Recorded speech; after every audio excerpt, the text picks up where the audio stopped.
Our scripture reading this morning comes from the book of Genesis, chapter 1, verses 1 through 5. In the beginning, when God created the heavens and the earth was a formless void, and darkness covered the face of the deep, while a wind from God swept over the face of the waters. Then God said, "Let there be light." And there was light. And God saw that the light was good, and God separated the light from the darkness. God called the light day, and the darkness he called night. And there was evening, and there was morning, the first day. This is the word of the Lord. Thanks be to God. In 1891, a high school physical education teacher named Joe Naismith, who eventually became a Presbyterian minister, was trying to figure out what to do with a group of rowdy students trapped inside the school building during a particularly bad snowstorm. In a moment of desperation, he nailed 2 peach baskets to the opposite walls of the gym, divided the students into 2 groups, and handed them a soccer ball. The goal of the game, he said, was to get the ball in the other team's basket. Since then, many new rules and regulations have developed to give the game of basketball structure. But one thing that has endured is the height of those baskets, 10 feet from the floor. Naismith's arbitrary decision ultimately had a huge impact on the game, since it meant the best basketball players were likely to be the tallest.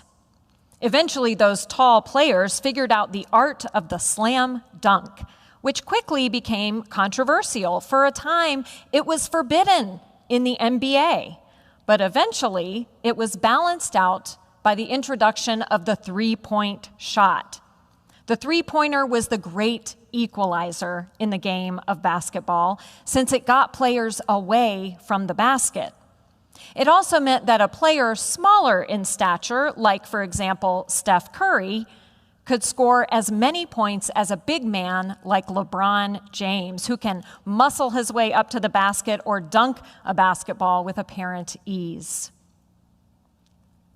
Last week in worship, the Reverend Dr. Brian Blunt reminded us that to go back to the future, we first have to understand the past, where we've come from. And we have to have some idea of the future, where we want to go.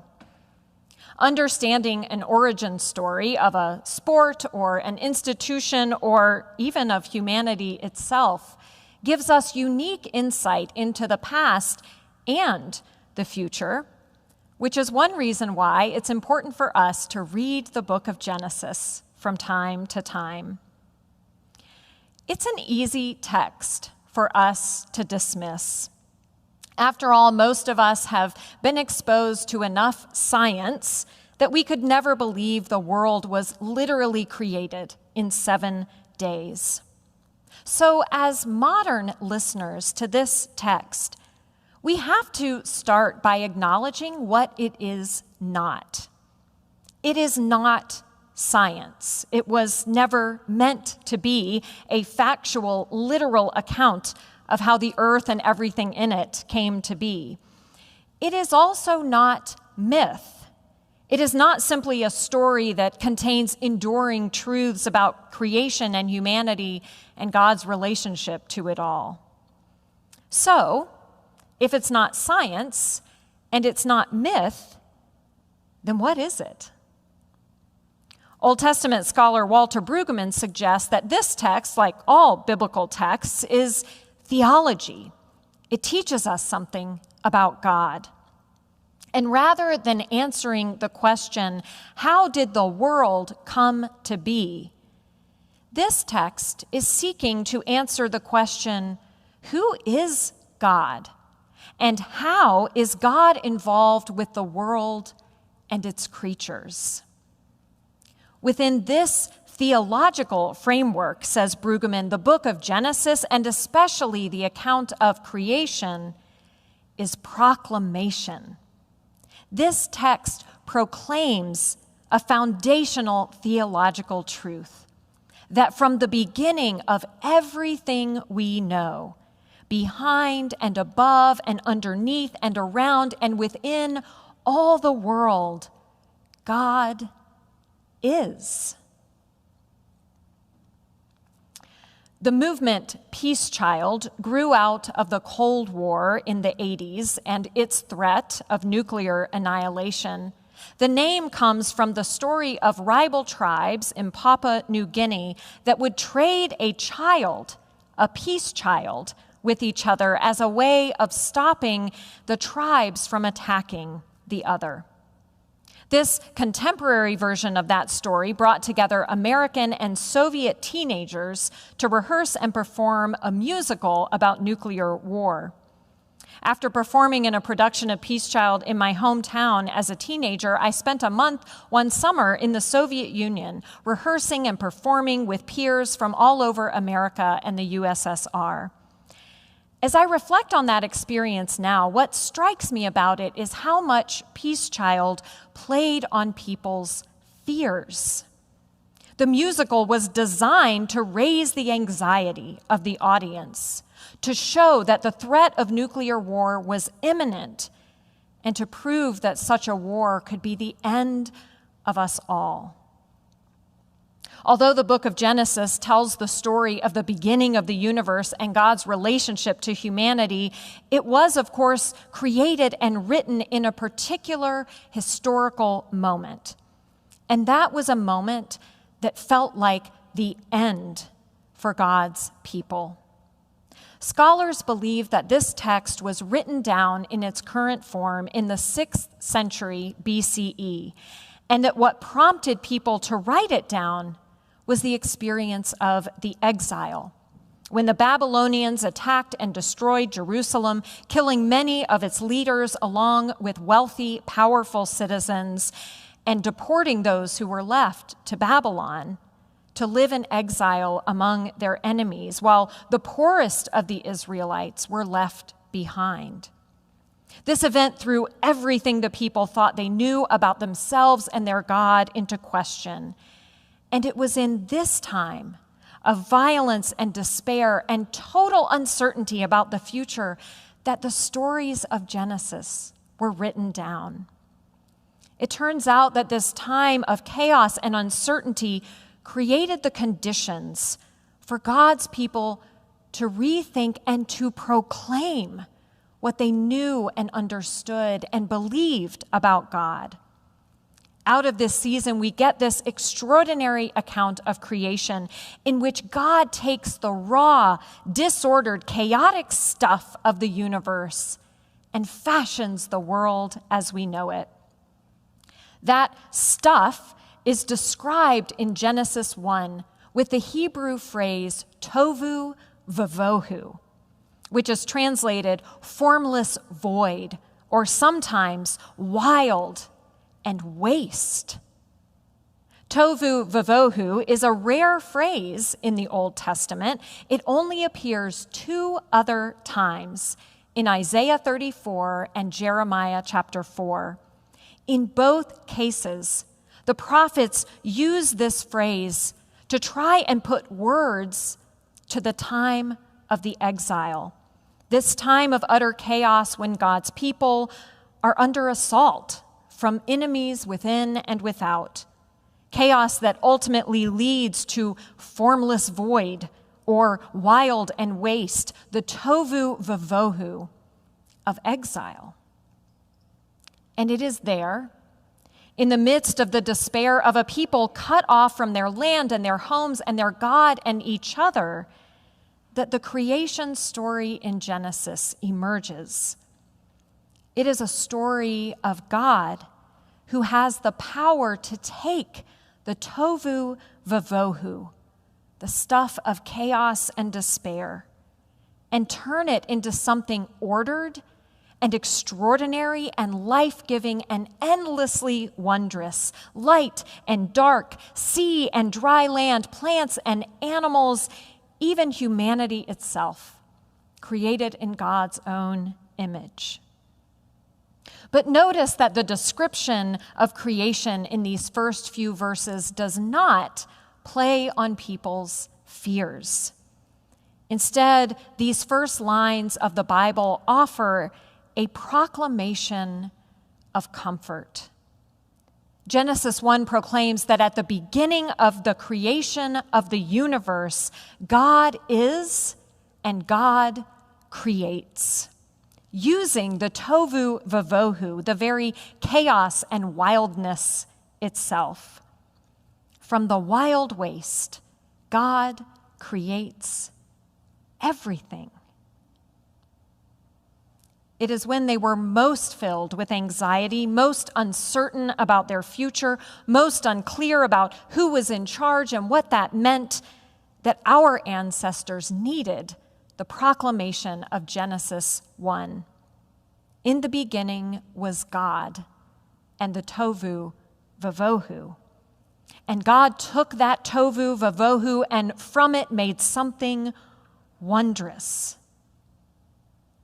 This was meant to teach our ancestors and us that what looks like tohu vavohu is for God the stuff of creation, of new life. Amy Cuddy is a social psychologist, a best-selling author, award-winning Harvard lecturer, and the presenter of a TED Talk that has been viewed over 62 million times. But she's very clear that none of that was what she had planned for herself. When Cuddy was a sophomore in college, she was in a terrible car accident in which the car rolled over multiple times and she was thrown out of the vehicle. This caused her brain to shake around inside her skull, and because each layer of the brain is a different density, the layers shake at different speeds, causing axons to tear throughout the brain. What Cuddy suffered is called a diffuse axonal injury, and what it really means, she says, is that you're just different in every way. There's no one targeted part of the brain that's affected. It's your personality. It's your ability to think. It's what you think about. It might even be the way you move. In other words, Cuddy's brain was in a tohu vavohu state, chaos and wildness, disorientation and uncertainty. She not only had to relearn things that had once come easily, she had to relearn what it meant to be herself. Eventually, she was able to return to college, and she decided to study brain injury, which led her to social psychology, which led to getting her PhD and going on to do such critical work in behavioral science. But it all started with a car accident that threw her into a state of tohu vavohu, from which she had to rediscover and recreate herself. We, of course, know something about tohu vavohu. We know about chaos and uncertainty. We know what it feels like to be in a season where nothing works the way it used to and things don't make sense anymore. For us as a church throughout this season, whether we realize it or not, we have leaned into the proclamation of Genesis 1, that even in the face of tohu vavohu, God is and God creates. This is the promise of our past that also provides the roadmap for our future. The map we've already been following as we adapt to the realities of being the church in this season, when many of the old ways of doing and being church don't work the way they used to. Believe me, I know and I feel the challenge of this season. What we're doing is hard work. It's uncomfortable to join God in the work of taking tohu vavohu and creating something new from it. But that's what we're doing. We're trying new things. We're adapting where we can. We are supporting and loving one another. We're opening ourselves to our community and to the needs of our neighbors. We're not only relying on the promise of Genesis 1, the promise that in the face of chaos, God is and God creates something utterly new. We are also proclaiming that promise. We're proclaiming it by getting creative, by trying new things, by encouraging each other, by looking for signs of God's Spirit sweeping in and through us, just as that Spirit swept over the tohu vavohu. And we're proclaiming it by trusting that there is no tohu vavohu that God can't turn into something wondrous. In the beginning of the universe, the beginning of our lives, the beginning of this very day, yes, there is always tohu vavohu. But more importantly, there is God, who can take even the messiest, most disordered, chaotic stuff, and from it create new and wondrous life. Amen.